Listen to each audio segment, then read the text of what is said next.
नमस्कार, मी प्रतीक्षा. न्यूज मराठी 24/7च्या राजकीय आढाव्यात या कार्यक्रमात आपलं स्वागत आहे. आणि आज आपल्यासोबत चर्चा करण्यासाठी आलेले आहेत ज्येष्ठ राजकीय विश्लेषक हेमंत देसाई सर. सर, सध्या महाराष्ट्रात म्हणा किंवा मुंबईत विशेषतः अनेक निवडणुका आहेत ज्यांच्याकडे सर्वांचंच लक्ष लागलेलं आहे. अनेक विधानसभा मतदार आहेत संघ, तर त्यातून एक आहे माहीम विधानसभा निवडणूक. ह्याकडे पण सर्वांचंच लक्ष लागलं, अगदी लक्षवेधी निवडणूक होणार आहे. कारण राज ठाकरे यांचे जे पुत्र आहेत अमित ठाकरे, ते आता सध्या निवडणुकीत पाऊल ठेवणार आहेत, राजकारणात पाऊल ठेवणार आहेत.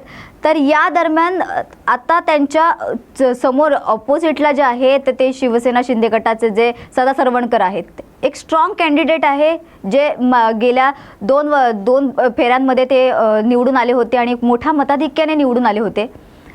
कुठेतरी त्यानंतर त्यांनी सदा सरवणकरांनी निवडणुकाच्या माघार घेण्याची ही तयारी दाखवली होती. मात्र राज ठाकरेंनी चर्चा करणं नाकारलं.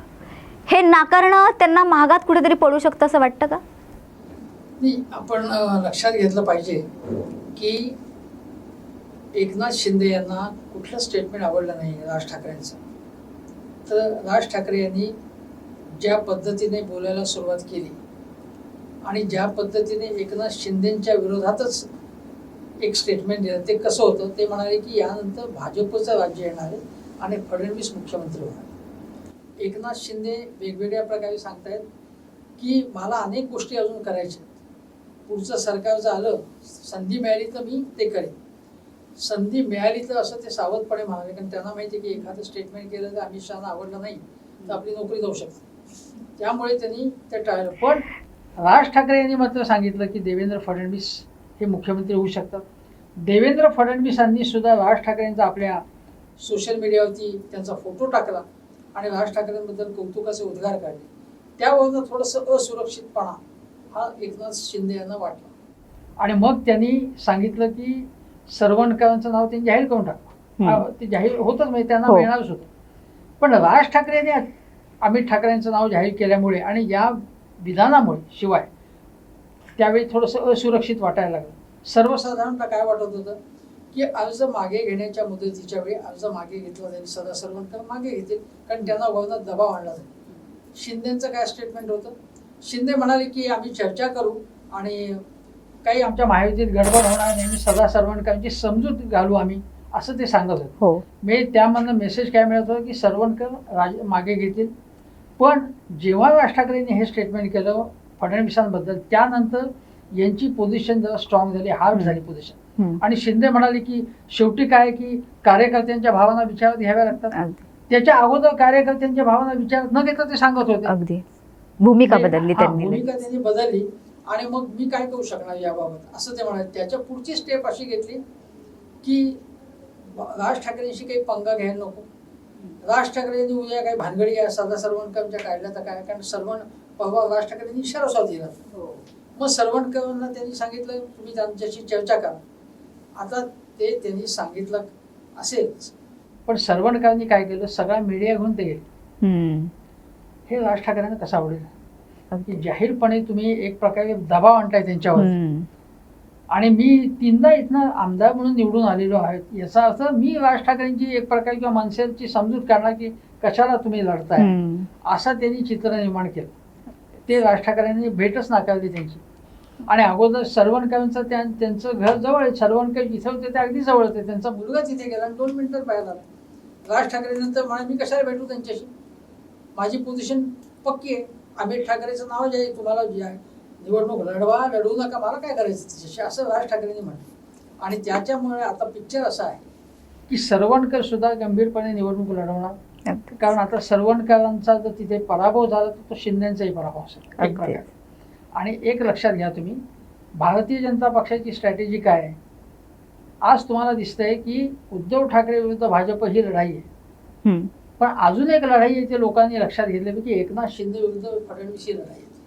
आणि यांच्यामधला सुप्त संघर्ष तरी आपल्याला शेवटी अन्वयार्थ काढायचा असतो, गॉसिप न करता की काय बाबा शिंदे जर उद्या मोठे झाले तर शिंदे पुन्हा मुख्यमंत्रीपदावरती क्लेम करतील. पण मुख्यमंत्रीपद अमित शहा काय म्हणाले होते, मुख्यमंत्रीपद आणि कलेक्टर हा सगळ्यात महत्त्वाचा असतो. बाकी मंत्री उपमुख्यमंत्री यांना काही अधिकार नसतात. म्हणजे जरी भाजप हा मोठा पक्ष असला, जरी अमित शहा जरी काही सांगून त्यांची कामं करून घेत असली, मोदीजी सांगून कामं करून घेतली शिंदेकडून, पण परस्पर शिंदे काही निर्णय घेऊ शकतात मुख्यमंत्री म्हणून. आणि ते यांना नकोय, कारण मुंबईमध्ये फार मोठ्या इन्व्हेस्टमेंट्स आहेत, प्रकल्प आहेत. हो. म्हणून आपल्या या राज्याचं मुख्यमंत्रीपद भाजपलाच हवं यावे. आणि शिंदे मोठं होणं चालणार नाही त्यांना. आणि शिंदे मोठं झाले तर ते फडणवीसांना आवडणार नाही, कारण फडणवीसांना दुय्यम भूमिका घ्यायला लागते. त्याखेरीज उद्धव ठाकरेंचं जे नेतृत्व सहानुभूतीमुळे किंवा त्यांच्या एकूण भलेपणामुळे त्यांची इमेज अशी आहे की कुटुंबाचा प्रमुख आहे, ती इमेज कमी करण्यासाठी दुसरा ठाकरे पुढे करायचा. अगदी. कारण एकनाथ शिंदे हे ठाकरे नाही आहेत, शेवटी त्यांना करिश्मा नाही. जो राज ठाकरे यांना मीडिया राज ठाकरेंच्या प्रेमात आहे पहिल्यापासून. त्यांना काहीही पाठिंबा लोकांचा नसला तरी ह्या मीडिया संपूर्ण शहर केंद्रित आहेत. तो वरचा जो वर्ग आहे त्याच्या केंद्रित आहे. राज ठाकरेंच्या पक्षाला शेतमजुरात काय कामे, कामगारांमध्ये काय कामे, काही अनेक ठिकाणी काही त्यांचं अस्तित्वच नाही. पण मीडिया सगळ्यात जास्त स्पेस त्यांना देतो. उद्धव ठाकरेंपेक्षा राज ठाकरेंना मीडिया स्पेस देतो, त्यांच्या जास्त मुलाखती आहेत. हा मुद्दा लक्षात घेतला पाहिजे. आणि मग इथे मी भूमिका घेतली अशी की महेश सावंत, माझी ओळखही नाही त्यांची, मी भेटलो मग. हो. महेश सावंत हा शिवसेनेचा एक दणदणीत उमेदवार, त्यांना मीडिया का नाही प्रोजेक्ट करत, कारण मीडियाला ते मोठं पॅकेज देऊ शकत नाही.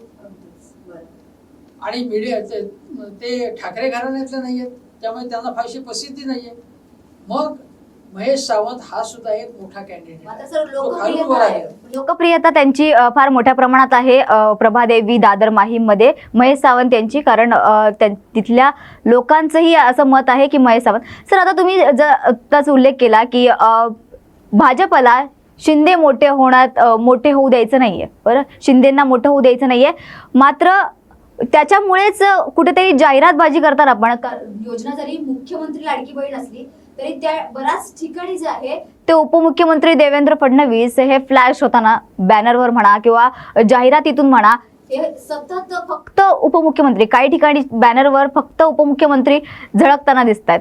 तर हे पण त्याचाच एक भाग आहे का, लोकांना बिंबवणं की मुख्यमंत्री लाडकी बहीण असली तरी यामागे कुठेतरी मोठा हात उपमुख्यमंत्र्यांचा पण आहे, कारण फोकस सध्या मुख्यमंत्र्यांवर आहे. म्हणून मी महेश सावंतांवरती तुम्ही जे म्हणालात, माझं म्हणणं आहे की खालून काम करत जो मोठा नेता येतो, ज्याला ग्लॅमर नसेल भलं, पण जो लोकांचं काम करतो त्याला अधिक महत्त्व दिलं पाहिजे याच्यामध्ये. आणि जो केवळ पॅकेज देतो त्याला प्रोजेक्ट करणं हे चुकीचं. दुसरी गोष्ट अशी मी म्हणतो ते असं की तुम्ही जे म्हणताय की यांनी स्वतःला प्रत्येक जण प्रोजेक्ट करतो.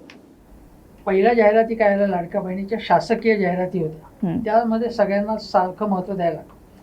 प्रत्येक पक्ष आता स्वतः श्रेय घेण्याचा प्रयत्न करणार. त्यामुळे पहिलं श्रेय कोणी घेतलं, मी एक्सप्रेस वेवरनं पुण्यात जात असताना पहिल्यांदा एक महिन्यापूर्वी देवाभाऊ आणि देवाभाऊंनी लाडक्या बहिणींना कशी मदत केली, ओबीसींना आणि दलितांना कसा मदतीचा हात ते देतात, याच्या जाहिराती सगळ्या एक्सप्रेस वेवरती लागलेल्या होत्या. अजितदादांच्या राखी पौर्णिमा होऊन महिना उलटून घेतला तरी फुल त्यांचा हात राखी यांनी हे झालं. आणि सतत मायलेकी, माझ्या भगिनी, हे एकदम लोकसभेनंतर खूप भगिनी निर्माण झाल्या आपल्या महाराष्ट्रात. त्याच्या अगोदर बहिणी नव्हत्याच कुठे, त्या कुठेतरी अदृश्य झालेलं. त्याचप्रमाणे तिन्ही पक्ष, एकनाथ शिंदेनी सुद्धा हे श्रेय स्वतः पाहिजे. तुम्हाला आठवत असेल की पहिल्यांदा 2 वर्षापूर्वी एका जाहिरातीवरून शिंदेच्या वाद निर्माण झाला होता, केंद्रात मोदी आणि राज्यात शिंदे, त्यामुळे भाजप अस्वस्थ झाले. आता मात्र त्यांनी शासकीय जाहिरातीमध्ये कॉमन सगळ्यांना श्रेय दिलं, पण या इंडिव्हिज्युअल जाहिरातीत कोणी कशाही करावे, स्वतः श्रेय घ्यावं असा प्रयत्न चालू आहे. कारण प्रत्येक पक्ष आपला जनाधार वाढवण्याचा प्रयत्न करतो आहे, हे बघितलं पाहिजे. आणि भाजपला वाटते की आपलं सरकारमध्ये सगळ्यात जास्त स्टेक आहे, आपला जनाधार जास्त आहे, पण आपल्याला तेवढं श्रेय मिळत नाही. आणि भाजपमधले जे ज्येष्ठ लोक आहेत, जे कार्यकर्ते, त्यांना असं वाटते की या अजितदादामुळे आपली इमेज खराब होते, एकनाथ शिंदेमुळे खराब होते, सरकार आपलं आहे पण मुख्यमंत्री त्यांचा आहे. आता त्याग करणं बास झालं, त्यागाची वेळ संपली, आता सत्ता ताब्यात घेण्याची वेळ आहे, म्हणून त्यांची जाहिरातबाजी जास्त सुरू. अगदीच सर, आता तुम्ही लाडक्या बहिणीचा जो विषय काढलेलाच आहे, तर खूप मोठा पत्ता उघडला आहे निवडणुकीच्या तोंडावर महायुतीने.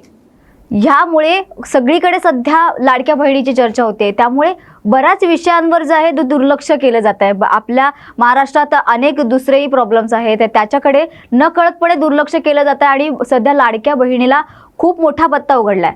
तर याच्यावर ओव्हरकम स्वतःला करण्यासाठी महाविकास आघाडीने कुठलं पाऊल उचलणं योग्य ठरेल त्याच्यासाठी?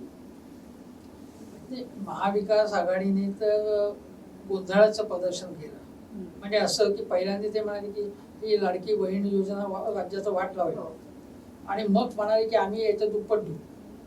त्यानंतर त्यांच्या जवळचे काही लोक कोर्टात गेले, कोणी अधिकृतपणे कोणी गेलं नाही, असं पाठवण्याची पद्धत आहे. पण ते चुकीचं पाऊल होतं.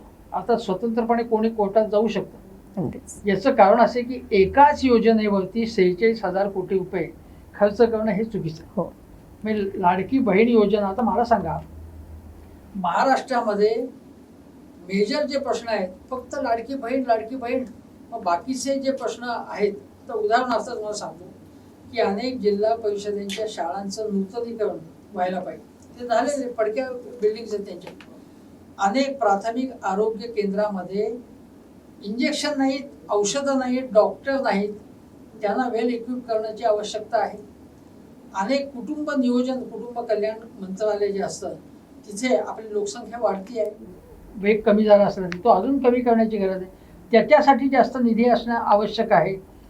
चौथी गोष्ट, स्त्रियांच्यासाठी म्हणून ज्या वेगवेगळ्या योजना आहेत त्यासाठी कमतरता भासते नसतं. कारण 46,000 crores हा एकाच योजना दिल्या. तर तुम्हाला सांगतो की जेव्हा UPA सरकार आलं होतं तेव्हा मनरेगा जी योजना आहे त्याला मला आठवते की 40,000 कोटी रुपये 2004 साली संपूर्ण देशासाठी होते. आता 40,000 कोटीचे समजा असं धरू की 1 लाख कोटी झाले असते, पण एका योजनेला एक राज्य 46,000 कोटी रुपये देतं. कारण आपला 75% खर्च हा पगारावरती, वेगवेगळ्या भत्त्यांवरती, पेन्शनवरती जातो किंवा एस्टॅब्लिशमेंट कॉस्ट ज्याला म्हणतात, त्या ऑफिसेस, त्या इमारतींवरती होतो.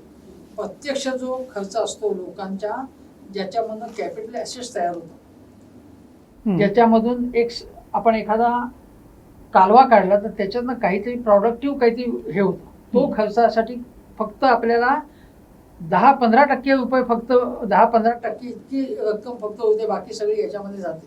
अशा वेळी त्यामध्ये सुद्धा एका योजनेलाच एवढे पैसे देणं, याचा अर्थ या बाकीच्या सगळ्या योजनांकडे दुर्लक्ष करणं, हे प्रश्न खरं म्हणजे मांडण्याची गरज आहे. स्त्रियांना 1,500 रुपये द्यायचे किंवा कोणाला मोफत काही पैसे द्यायचे, लोकांना हवेच आहेत.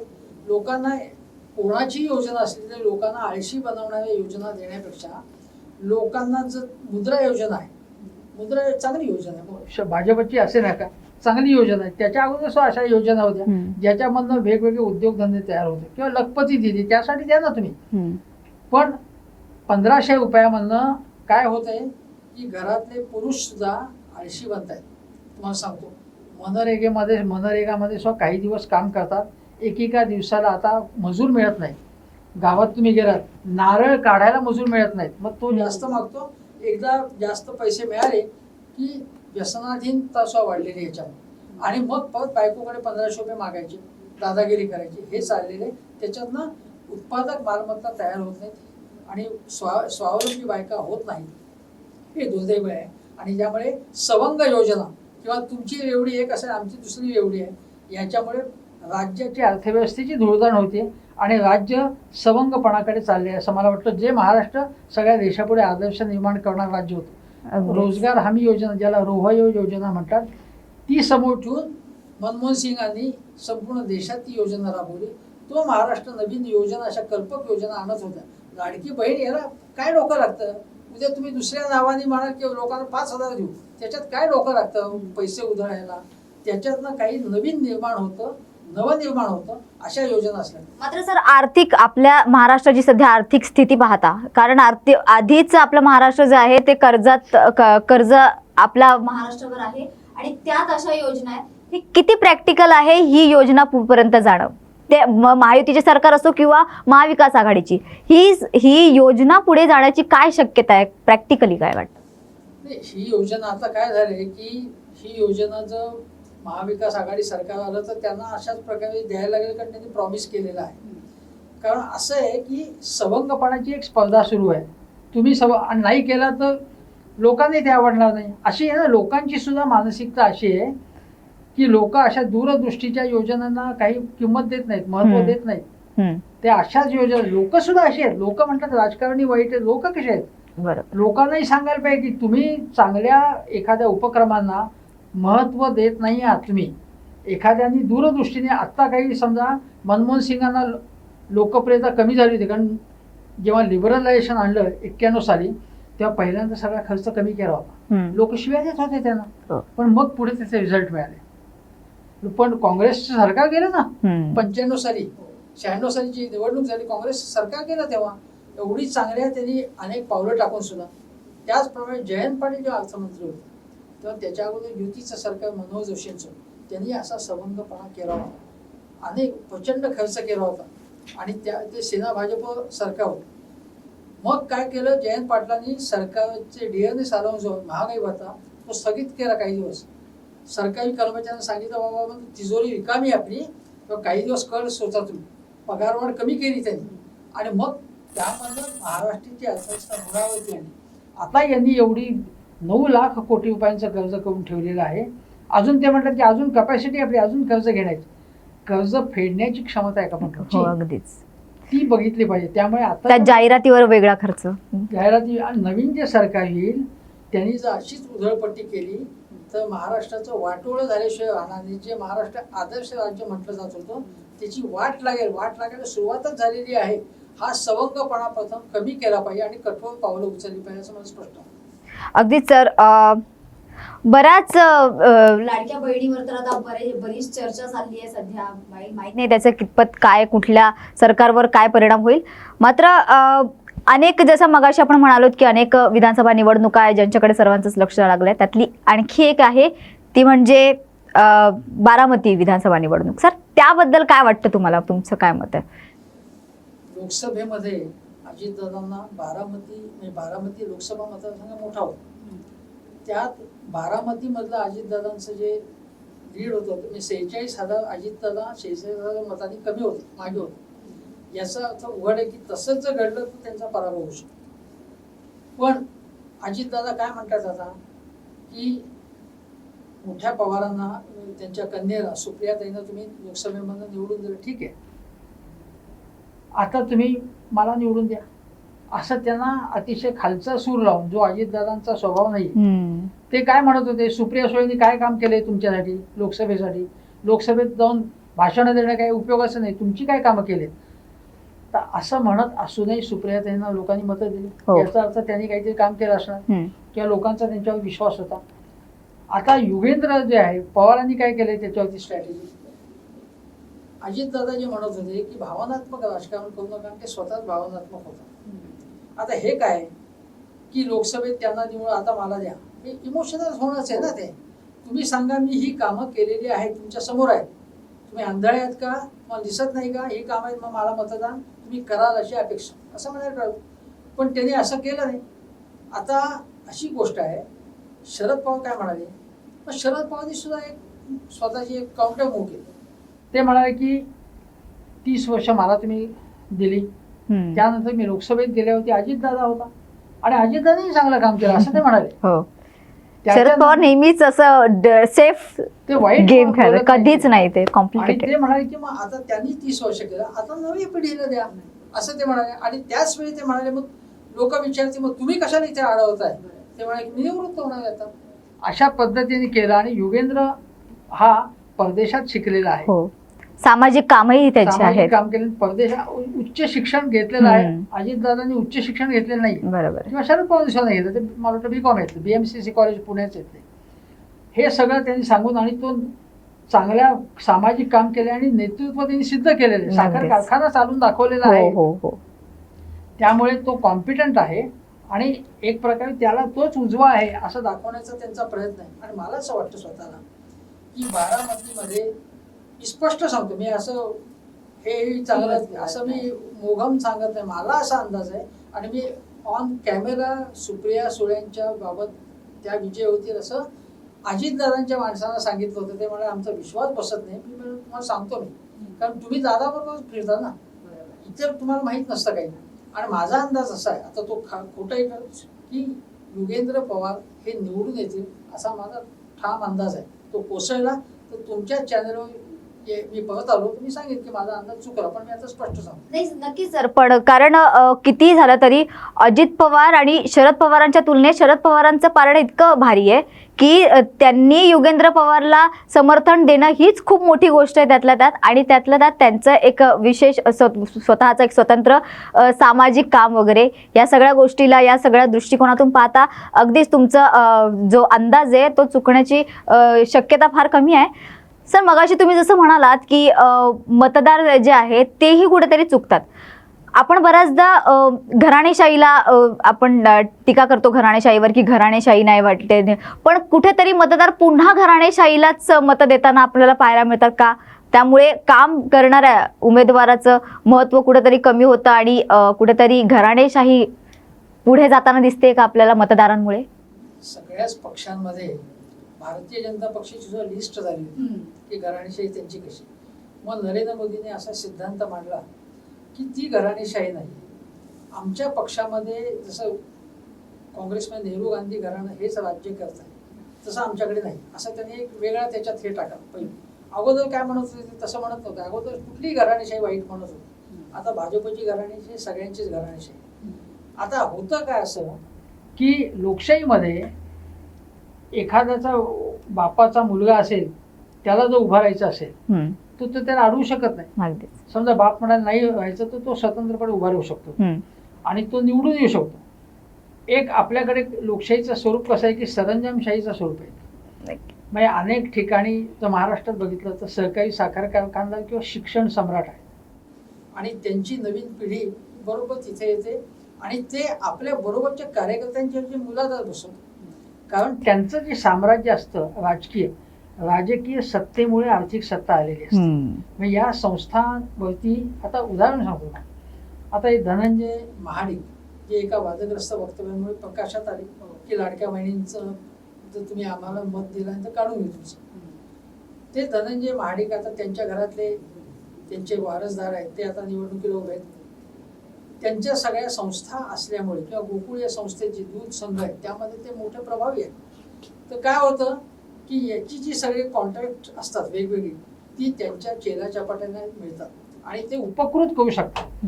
त्यांना मदत कोणाची, राजकीय सत्तेची, मग सबसिडी असेल वेगळ्या प्रकारची किंवा कन्सेशनल लोन्स असतील, इंटरेस्टवरती माफी असेल, या सगळ्यामध्ये राजकीय सत्तेचा फायदा होतो. म्हणून या ज्या कॉर्पोरेट एखादी कंपनी असेल तर तिला काही समजा IT मध्ये असेल एखादा, त्याला काही गरज नाही. आता उलट IT क्षेत्र, नारायण मूर्ती म्हणाले की सरकारने याच्यात लक्ष घातलं नाही, हेच चांगलं केलं म्हणून डेव्हलपमेंट झाली. सरकारने ढवळाढवळ केलं तर मागे पडतो. पण ह्या कॉपरेटिव्ह सेक्टरमध्ये तसं नाही, किंवा कॉलेजेसमध्ये सरकारकडे ताकद आहे परवानगी द्यायच्या. त्यामुळे जे बड्या शक्ती, सरंजामदार, जमीनदार, बागायतदार, कारखानदार हेच याच्यामध्ये आहेत आणि त्यांची मुलं ती जे बघा, ते जर मुलगा नसेल ना तर त्यांच्या आर्थिक सत्तेला सुरुंग लागू शकतो. दुसरा आला तर तो त्या संस्था ताब्यात घेऊ शकतो. हे त्यांना नको आहे. म्हणून ही सरंजामशाही बरकरार राहायची. शाहू फुले आंबेडकरांचं नाव घ्यायचं, पण ही कुठलाही पक्ष असो, ही सरंजामशाही ताब्यात ठेवण्याचा प्रयत्न ते करतात. ही सरंजामशाही जोपर्यंत राजकारणातली संपुष्टात येत नाही तोपर्यंत खरा बदल होतोय असं वाटत नाही. घराणेशाही सुद्धा सीमित झाली पाहिजे किंवा संपली पाहिजे. पण केवळ घराणेशाही म्हणजे ठाकरेंचा मुलगा आमचा आदित्य समजा किंवा राज ठाकरेंचा मुलगा अशी नाही. बाकी सगळी घराणेशाही जी आहे, कार्यकर्त्यांच्या लेव्हलपर्यंत घराणेशाही, अगदीच नेत्यांच्या लेव्हलपर्यंत घराणेशाही, ती घराणेशाही. पण मुख्य म्हणजे ही जी सरंजामशाही म्हणतो मी, की या सगळ्या राजकीय सत्तेवर गोरगरीब वर्ग आला पाहिजे. तो जोपर्यंत सत्तेत येत नाही, खऱ्या अर्थाने सगळ्या आर्थिक सत्तेत, राजकीय सत्तेत, तोपर्यंत बदल होत नाही. पण क्रांती कशाला म्हणतो, यालाच म्हणतो ना, तो सर्वहारा वर्ग ज्याला म्हणतो, वंचित वर्ग, हा सत्तेमध्ये आला पाहिजे, तरच बदल होईल. आणि हा बदल आहे जो आहे तो वरवरचा आहे. हा सगळा खोटा आहे, हा भ्रम आहे, हा बदल नाहीच आहे. एक पक्ष जाऊन दुसरा पक्ष येतो, एवढाच बदल. तर लाडकी बहीण ही जी योजना आहे ती महायुती जी आहे किंवा भाजप म्हणा विशेषतः, त्यांनी ही जी योजना ही इतकी जास्त पकडून ठेवली आहे की त्यांना असं कुठेतरी वाटतं की महायुती सरकार, आता नवीन अजेंडा त्यांनी सुरू केला आहे हे म्हणणं की महायुती जर सरकार आली, महाविकास आघाडी जर आली तर ही सरकार ही योजना कदाचित बंद होऊ शकते. आणि त्यासाठी बरेच महाविकास आघाडीचे बरेच नेते पण त्यासाठी कारणीभूत आहे, कारण त्यांनी बंद करण्याच्या वक्तव्य पण केली होती ही योजना. तर हे कुठेतरी याचाही परिणाम होऊ, भीती कुठेतरी मनात आहे का, असं काय वाटतं? बघा, हे फेक नॅरेटिव्ह तयार करण्यामध्ये भारतीय जनता पक्षाचा कोणी हात धरू शकणार नाही. एक स्ट्रॅटेजी म्हणून सगळ्यांनी एका स्वरात बोलायला पाहिजे, जे काय बोलायचं असेल. आता फेक नॅरेटिव्ह कसं आहे, ठीक आहे, कोणीतरी कोर्टात गेलं असेल, पण आज महाविकास आघाडीने हे सांगायला पाहिजे, अरे आम्ही तुम्हाला जाहीरनाम्यात सांगितले की आम्ही 3,000 रुपये देणार आहोत, आम्ही बंद कशी करू योजना. आता यांनी काय सांगितलं की उद्धव ठाकरे सरकार आल्यावरती त्यांनी अनेक योजना स्थगित केल्या. आता जलयुक्त शिवार योजना होती, त्यामध्ये काही भ्रष्टाचाराचे गैरव्यवहाराचे आरोप केले, म्हणून ती योजना काही काळ स्थगित ठेवली होती. संपूर्ण काळ स्थगित ठेवली होती अशातला भाग नाही, पण बोगस आरोप करायचे की सगळ्या सागरी मार्ग जो आहे सेतू, त्याचं सागरी किनारा मार्ग हा बंद केला होता, कोस्टल वे म्हणतो ज्याला, किंवा अटल सेतूचं काम बंद केलं होतं. असं काहीही झालेलं नव्हतं. याचा प्रतिवाद ज्या पद्धतीने महाविकास आघाडीने जोशात केला पाहिजे, त्वेषाने केला पाहिजे, तो ते करतच नाही. हे फेक नॅरेटिव्ह आहे. ही योजना जी पॉप्युलर आहे ती बंद करून स्वतःच्या पायावरती एखादा राजकारणी कशासाठी तोंडा पाडून घेईल. आता यांनी त्याची जाहिरात दिली पाहिजे. यांची जाहिरात काय होती महायुतीची, पहिल्यांदा लाडकी बहीण योजना अतिशय जाहिराती म्हणून उत्कृष्ट केलं जाहिरात. मग पुढच्या टप्प्यातल्या जाहिरातीमध्ये हे आले तर ती योजना बंद करतील अशा सगळ्या जाहिराती आहेत. आता हे सगळं फेक नॅरेटिव्ह आहे. फेक नॅरेटिव्हमध्ये मोदी हे वस्ताद असल्यामुळे, ते त्यांचे गुरु असल्यामुळे हे तसं करतायत. याचं उत्तर नीट दिलं नाही तर महाविकास आघाडीला 100% याचा फटका बसेल. नक्कीच. आता एकच आठवडा राहिलेला सर. सर, नुकतंच जे आपले पत्रकार आहेत, वरिष्ठ पत्रकार राजदीप सरदेसाई यांचं नुकतंच एक पुस्तक जे आहे त्यांनी प्रकाशित केलं होतं, the election 2024 the election surprised India. या पुस्तकात अनेक महाराष्ट्रातील राजकीय नेत्यांचे जे आहेत ते खुलासे किंवा अनेक खुलासे उघड झाले होते. तर त्याबद्दल जेव्हा छगन भुजबळांचं पण मत होतं की त्याच्यामध्ये लिहिलेलं होतं की ओबीसी होतो मी म्हणून माझ्यावर टार्गेट केलं गेलं आणि जातीवाद राजकारण कसं भाजप करतं याबद्दल त्यांनी जे वक्तव्य केलं होतं, त्यांच्या या पुस्तकाचा आणि अनेकांना ॲक्च्युली ते पुस्तक प्रकाशित झाल्यानंतर अनेकांनाच घाम फुटला होता, अनेक नेत्यांना घाम फुटला होता, त्याची खूप चर्चा होत होती. तर या पुस्तकामध्ये दिलेले काही खुलासे आहेत, याचा पण काही परिणाम होऊ शकतो का निवडणूक? ते नक्कीच सहजपणे ते खोटं बोलू शकतात. ते नटसम्राटच आहेत.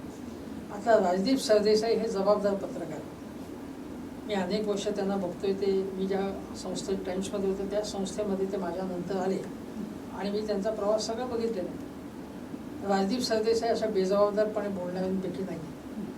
त्या पुस्तकाचा ते म्हणाले की एकच भाग तुम्ही घेतलेला आहे आणि ते प्रोजेक्ट करतात. आता कुठलाही जर्नलिस्ट जे सनसनाटी असेल ते हे करणार. यात नवीन काय आहे, अनेकांनी आरोप म्हटलेला आहे की ईडीमुळे आम्ही पक्षांतर केलं. हर्षवर्धन पाटील म्हणाले की ईडीमुळे मला आता छान झोप लागते, मी भाजपत गेलो, आता त्रास नाही मला. ईडीचं दडपण कसं असतं हे सगळ्यांनी अनेकदा सांगितलं, काहीही नवीन नाही. पण छगन भुजबळ म्हणतात जेव्हा की ईडीमुळेच मी मी एक प्रकारे महायुतीत गेलो आणि आता मी ओबीसी असल्यामुळे माझा छळ होतो. आता हे तर शुद्ध ढोंग आहे की तुम्ही भ्रष्टाचार केला तर तुम्ही मराठा ओबीसी आहेत का दलित, त्याचा संबंध काय? भारतीय जनता पक्षाचे बंगारू लक्ष्मण नावाचे राष्ट्रीय अध्यक्ष होते. त्यांना लाच घेताना वाजपेयी सरकार असताना टेबलाखालून एक व्हिडिओ उपलब्ध झाला आणि मग त्यांना पदमुक्त करावं लागलं. ते दलित होते, पण त्यावेळी असं काही लोकांनी म्हटलं की ते दलित, त्याचा काही संबंध नाही. दलित आहे म्हणून काय संबंध याचा? तुम्ही पैसे खाता, तुम्हाला शिक्षा झालीच पाहिजे. त्याचप्रमाणे छगन भुजबळांवरती भ्रष्टाचाराचे गंभीर आरोप होते. स्वतः फडणवीसांनी विधानसभेत सांगितलं होतं. ते जामिनावरती सुटून बाहेर आले होती, ते शरण गेले जेव्हा महायुतीला आणि मग परत काही बोलायला लागले तेव्हा ते महाविकास आघाडीत गेले होते प्रथम. तेव्हा चंद्रकांत दादा पाटील म्हणाले की जास्त बोलू नका, नाही तर पुन्हा तुम्ही जामिनावर म्हणजे पुन्हा तुरुंगात पाठवू, अशी त्यांना धमकी उघड दिली होती. अशा वेळी छगन भुजबळ हे कितीही स्वतः पराक्रमी म्हणत असतील, मी कोणाला घाबरत नाही, पण घाबरले हे स्पष्ट आहे. त्यामुळेच ते महायुतीत तिकडे सामील झाले. आणि काय की यांचे मोठे साम्राज्य असतं ना, ते साम्राज्य सुरक्षित ठेवण्यासाठी आर्थिक केवळ स्वतःचा स्वार्थ साधण्यासाठी आर्थिक सत्ता आपली शाबूत व्हावी, आपल्या संस्थेच्या चौकशा होऊ नयेत म्हणूनच ते तिकडे गेले होते. आणि सत्तेच्या शिवाय कायदे लाटायचे असतात त्यांना. त्यामुळे छगन भुजबळ यांच्या शब्दावरती माझा तर अजिबातच विश्वास नाही. माझा राजदीप सरदेसाईंच्या शब्दावर विश्वास आहे. अगदी सर, कारण संविधान जे आहे ते कुठलाही जात धर्म बघत नाही, तो फक्त अपराधी कोण आहे आणि कोण निर्दोष आहे या गोष्टीकडे लक्ष देतो. सर, हा तर प्रश्न झाला. आता आपण बराच चर्चा केल्या राजकीय गोष्टींवरती. एक तुमचं मत जाणून घ्यायचं होतं मला या गोष्टीवर, की सध्या जे सत्ता म्हणजे जे एका पक्षातून दुसऱ्या पक्षात पक्षांतर केलं जात आहे सतत, हे लोकसभेपासून किंवा विधानसभा म्हणू नका, ह्या पक्षांतराचे जे विषय आहेत त्यामुळे मतदाराला संभ्रमात टाकणं वगैरे ह्या गोष्टी आहेत. आत्ताच्या राजकारणात आणि आधीच्या राजकारणात जी तुलना केली, कुठेतरी तत्वनिष्ठता कुठेतरी कमी झाली आहे असं स्पष्टपणे दिसतंय. तुम्हाला काय वाटतं? नाही, झपाट्याने हे खूपच खालावत चाललेलं राजकारण. अगदी यशवंतराव चव्हाणांच्या काळात सुद्धा त्यांनी शेतकरी कामगार पक्ष, रिपब्लिकन पक्ष, अन्य पक्षामधनं लोकांना, समाजवादी पक्ष यांच्यामधनं काँग्रेसमध्ये आणले, पण असा अंधारात पैसे देऊन फोडून नाही आणलं. ते काय म्हणाले की काँग्रेस हा इथे पक्ष आता सत्तेत राहणार आहे, तुम्हाला चांगलं काम करायचं असेल तर तुम्हाला तुमच्या छोट्या पक्षात संधी तशी मिळणार आहे का, तुम्ही या, असा तो भाग होता. त्यानंतरच्या काळात सुद्धा पक्षांतर झाली. पण धक्कादायक गोष्ट अशी की गेल्या काही वर्षामध्ये भारतीय जनता पक्षामधनं काँग्रेसमध्ये जाणं किंवा काँग्रेसमधनं विशेषतः भाजपमध्ये जाणं, हे पूर्ण विचारसरणी वेगळी असताना तुम्ही कसं काय जाऊ शकता? हा सगळ्यात ही शोकांतिक आहे. कधीही कम्युनिस्ट पक्षाचा माणूस संघात जाणार नाही किंवा संघाचा माणूस कम्युनिस्ट पक्षामध्ये. तुम्ही विचारसरणी अजिबातच सोडून चाललेला आहात आणि तुम्ही केवळ सौदेबाजीचं आणि पैशाच्याकडे बघून इकडे तिकडे जातात. अजितदादांनी जेव्हा सिद्धांत मांडला की सत्तेशिवाय कामं होऊ शकत नाही आणि म्हणून आम्ही तिकडे जातो, आम्ही शिवसेनेत, आता आम्ही भाजपवर जातो, काय फरक पडला? म्हणजे आता उद्या महाविकास आघाडीचं सरकार आलं तर अजितदादा म्हणायला मोकळे की आता आम्ही यांची सत्ता आहे, आमची कामं नाही ठेवणार, आम्ही यांच्याबरोबर शरद पवारांबरोबर होता, आम्ही उद्धव ठाकरेंबरोबर जाऊ, असं ते म्हणायला मोकळेच आता. कारण ते म्हणाले ना की आम्ही जेव्हा उद्धव ठाकरेंबरोबर गेलो, शिवसेनेबरोबर गेलो, तेव्हाच आम्ही तडजोड केली, मग आता आम्ही फडणवीसांबरोबर गेलो तर काय चुकी?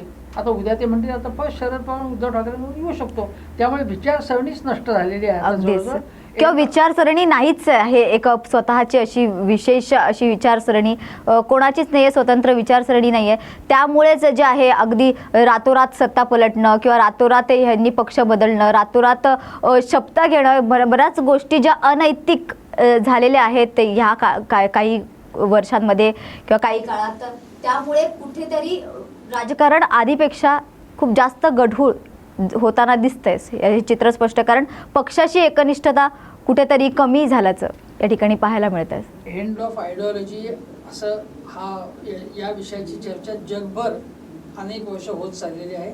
त्याचा प्रयोग यशस्वी महाराष्ट्राचा. आपली आयडिओलॉजी किंवा विचारसरणी घेऊन काम केलं पाहिजे, पण पक्षच जर आयडिओलॉजी सोडत असेल एखादा आणि पक्षच स्वार्थासाठी अख्खा पक्ष पळून देत असेल आणि पुन्हा त्याचं समर्थन करत असेल आयडिओलॉजीच्या नावाखाली. आता उद्धव ठाकरे यांनी हिंदुत्व सोडलं, बाळासाहेबांचे विचार सोडले, हा युक्तिवाद भाजपने शिंदेना दिला होता. त्यांचा हिंदुत्वाशी विचारसरणी प्रबोधनकार ठाकरे काही संबंध नाही, काही संबंधच नाही त्यांचा आलेला. त्यांना विचार काय बाळासाहेब ठाकरेंची आयडिओलॉजी होती, काय प्रबोधनकार ठाकरे आणि बाळासाहेब ठाकरे यांच्या विचारात काय फरक होता? केवळ त्यांचं म्हणलं की हिंदुत्व, काँग्रेस आणि राष्ट्रवादी हे हिंदुत्वाचे विरोधी आहे असं ते समजतात. आता हिंदुत्व ही पॉलिटिकल कन्सेप्ट. काँग्रेसचे लोक मुसलमान आहेत का सगळे? ते हिंदूच आहेत. हिंदू समाजाची मतं घेणं, मिळवणं, त्यासाठी काम करणं वेगळं. हिंदुत्व हे पॉलिटिकल सावरकरांची आयडिओलॉजी आणि त्याचा राजकारणासाठी भाजपची आयडिओलॉजी ती, इतरांची ती आयडिओलॉजी नाही. बाळासाहेब ठाकरे आणि काँग्रेसचे अनेक वर्ष संबंध होते. यशवंतराव चव्हाणांच्या हस्ते, काँग्रेसचे नेते यशवंतराव चव्हाण त्यांच्या हस्ते मार्मिक या त्यांच्या साप्ताहिकाचं प्रकाशन झाले. बाळासाहेब देसाई त्यांच्या जे गृहमंत्री होते महाराष्ट्राचे काँग्रेसचे, ते त्यांच्या व्यासपीठावरती आले. महाराष्ट्राचे उपमुख्यमंत्री काँग्रेसचे ते रामराव आदित्य त्यांच्या व्यासपीठावरती आलेले. वसंतदादा पाटील हे बाळासाहेबांना खूप मानायचे. शरद पवार काँग्रेसचे, त्यांच्याशी त्यांची दोस्ती होती. वसंतराव नाईक महाराष्ट्राचे 11 वर्ष राहिलेले मुख्यमंत्री, ते आणि बाळासाहेबांची इतकी दोस्ती होती की शिवसेनेला वसंत सेना असं नाव पडलं हे त्यावेळी. म्हणजे काँग्रेस आणि बाळासाहेब यांचे संबंध चांगले होते. मुंबई महानगरपालिकेत काँग्रेसची युती सुद्धा झालेली आहे त्यांची एकदा, तेव्हा काँग्रेसशी काहीच संबंध आहे असं कसं काय म्हणता येईल. आता भाजपशी संबंध 85 नंतर आहे. हो. त्याच्या अगोदर कुठे होता संबंध? मग त्याच्या अगोदर बाळासाहेबांचा पक्ष देशद्रोही होता का? हे लक्षात येते. हिंदुत्व नव्हतंच तेव्हा. हिंदुत्वाशी भाजपचाही संबंध नव्हता तेव्हा. म्हणजे राम मंदिर वगैरे नंतर 84-85 नंतर विषय आहे.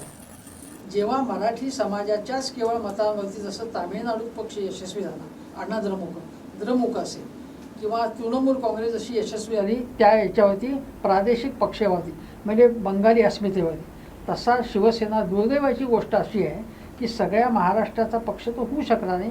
त्याची मर्यादा राहील. शरद पवार सुद्धा त्यांची ताकद 60-70 पर्यंत मर्यादित आहे. अशा वेळी जर सत्तेत यायचं असेल तर बाळासाहेबांनी विचार केला की हिंदुत्वाच्या बळावरती बघू आपण. मग भाजपशी मैत्री केली आणि मग तो सत्तेवरती आला. हे लक्षात घेतलं पाहिजे. हे राजकारण स्थिर नसतं. आणि जे म्हणतात की बाळासाहेबांनी असं केलं मग तुम्ही असं का करा, अरे बाळासाहेब होते, त्यांचा काळ वेगळा होता. मी त्यांचा मुलगा आहे. मी बाळासाहेबांसारखं कशासाठी राजकारण करीन? माझे वडिलांनी जुनी फॅक्टरी काढली, मी आता याचा वापर करणार, मी नवीन पद्धतीने करणार. आता उद्धवसारख्या राजकारण आदित्यने का करायला पाहिजे? नवीन पिढी नव्या पद्धतीने त्याला वाटेल तसं करायचं राजकारण. आयडिओलॉजी सर बदलू शकतेच की अगदीच काळानुसार आणि गरजेनुसार आयडिओलॉजी बदलणं हे चुकीचं आहे. अगदीच तुमच्या बदलत्या अर्थकारणाच्या कन्सेप्टनुसार बदलणं हे वेगळं, आणि स्वार्थासाठी, संधी साधूपणासाठी खोके घेऊन जाणं हे वेगळं. अगदी सर, फार उघडपणे ह्या गोष्टी सध्या घडताना दिसतात.